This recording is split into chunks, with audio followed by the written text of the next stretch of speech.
Good morning guys, kasalukuyan niya kaming nag-pull out na dito sa barko kung saan kami salin o nag-transfer ng isda dito sa Pacific Ocean, dito sa Rabaul, Papua New Guinea guys. Ayan. Ito ang ating kaulapan ngayon at ang ating kondisyon. Mainit na kagad, ang aga-aga pa. Sa 7:35 na tayo ng umaga. Mapapansin nyo guys, napakadami ng barko dito guys. Ayan, puro mga carrier yan, mga naglalaman ng maraming tonelada, 5,000 tonelada ng isda guys. Ayan, dito yung area kung saan nagsasali ng lahat ng mga nangingisda sa Pacific Ocean, dito sa area ng Papua New Guinea guys. So ayan, nag-pull out na kami dito sa barko at natapos na kami ng paghahango ngayong kagabi pa. So ngayon nag-pull out na kami. Ayan. So ganito yung lugar guys, sa Rabaul, Papua New Guinea, sa mga nagtatanong guys. Puro barko niya, makikita nyo dito, talagang lahat ay carrier ng isda o kung saan inilalagay yung mga isdang mga nahuhuli sa laot guys. So ayan, napapalibutan tayo ng barko. Ayan. Napakadami daw. Good morning guys, yung mga isda lamang po. Good morning talaga at ang init na dito. Nag-pull out kami at baka maya magigibim kami ng tubig. Yan. Punta na po kami doon sa pier at kami ay magigib na. Unti-unti na kaming lumalapit napunta doon. Yan, may pilot dito. Siya yung nag-guide sa atin papunta doon sa pier para magdikit tayo at makaigib tayo ng tubig. Dahil tapos na nga tayo ng paghahango ng isda. So ayan, kita nyo, lalaki ng barko dito. Puro isda naman ito guys. Sea Future oh. Medyo ano pa to, pasyo pa, medyo mababaw pa oh. Laban laman yan. Naghihintay lang yan ng mga barkong magsasali sa kanila ng isda galing sa laot. So yan guys ang kapaligiran, talagang maaga pa lang mainit na dito.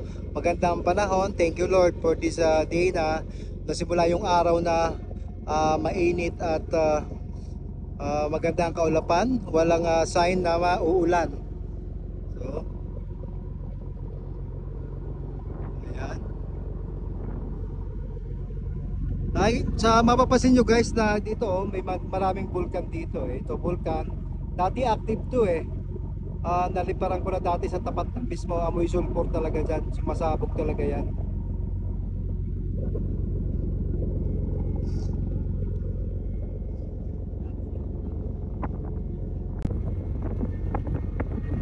Yan, malapit-lapit na kami guys, may mga tao na dito na nakapwesto para maghagis ng kanilang trapa para saluhin doon sa pier guys, para may tali or secure yung ating barko pag dumikit na tayo guys. Marami rin malalaking barko dito tulad nito, ano bang tawag dito, container ship ba yan? Hindi ako masyadong familiar guys sa mga tawag sa mga barko, kaya bahala na kayo, comment down below kung ano nga tawag dyan, pero alam ko container ship yan guys. So nandito nga po tayo sa Rabaul Port. Ayan, Papua New Guinea.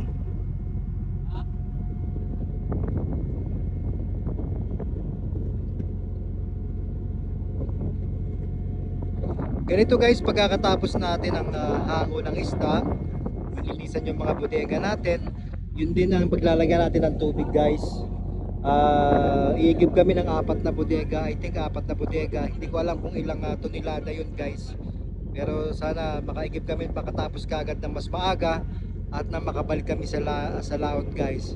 Kasi dito once matapos ang transshipment or pagsasali ng isda ay balik laot na naman guys. So ayan guys, wala pa kasi nung mga fishing boats dito sa area. Puro mga carrier lang na naghihintay dito sa mga barko ang nandito sa area ngayon, meaning mahina ang hulihan ngayon.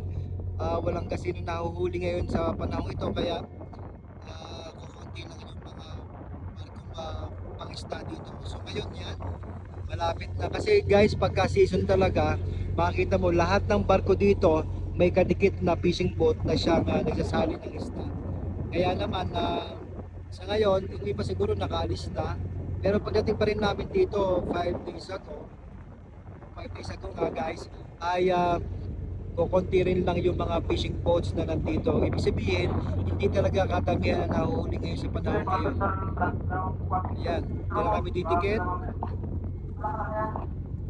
Ayan guys, nakagis na yung trapa guys, yung pinaikot na yan.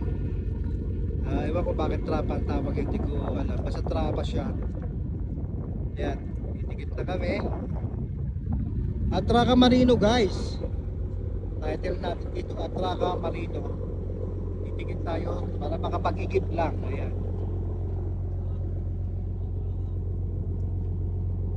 So ganyan kasimple sa kanila kasi sana yan din lang talaga. Parang lumalanding lang din tayo guys ng ating helicopter. Dahan-dahan din yung approach para kung sakali mang may hangin or may disturbance ay hindi ganun kabilisan ang touchdown. Sa barko ganun din guys, kailangan ding anuhin mo yung agos o yung current ng tubig, alon, hangin, lahat yan binibigyan din ng considerations. Kaya naman ayan, simple touchdown at saka talagang ayan, hindi man lang naramdaman. So maganda ang pagkadikit natin sa barko, walang kalabog or walang uga na nung touchdown, nag side down pala. Side down nung dumikit.